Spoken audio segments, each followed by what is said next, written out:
Today we're going to talk about something that really challenges how we think about research, and maybe more importantly, who even gets to be a researcher.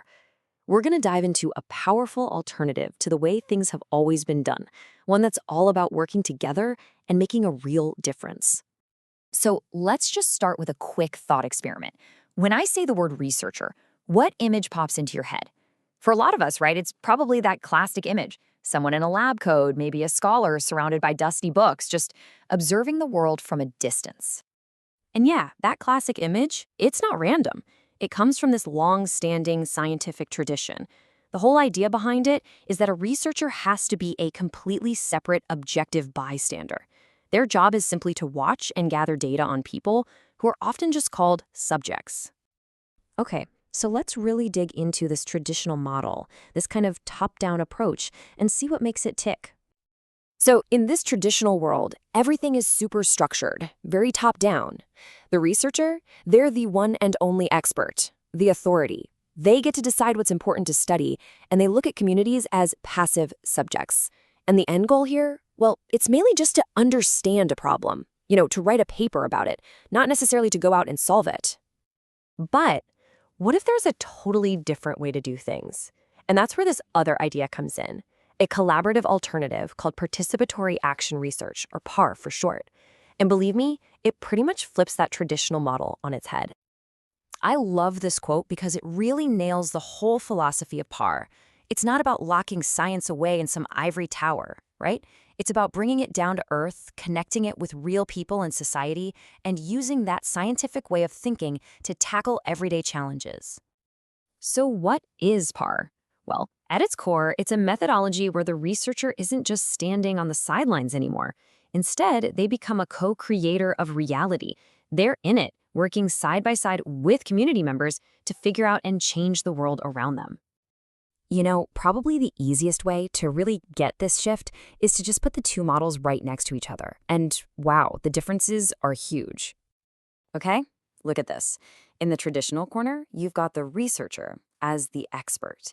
But with PAR, that role completely changes. They're not the expert anymore.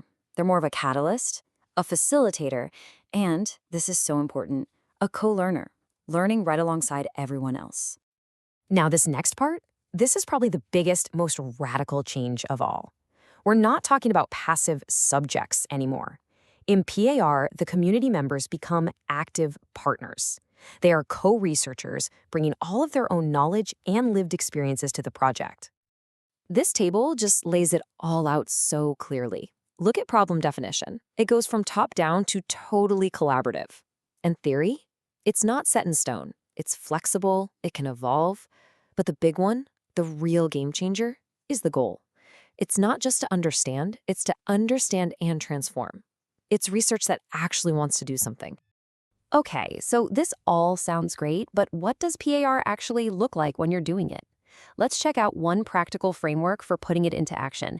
It's called the mind shift process.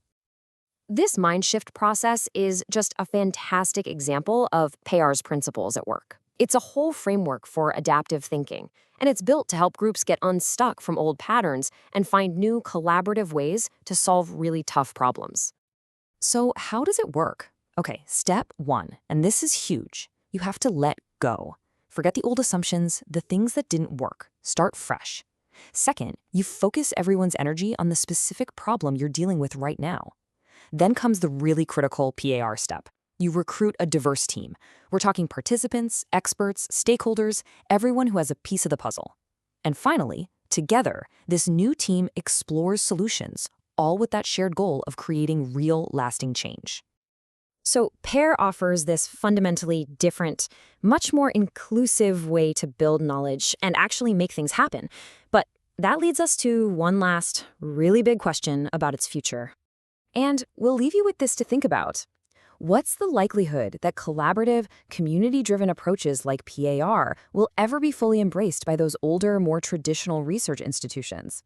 As science keeps evolving, the answer to that question is going to shape not just what we discover, but who gets to be part of the discovery.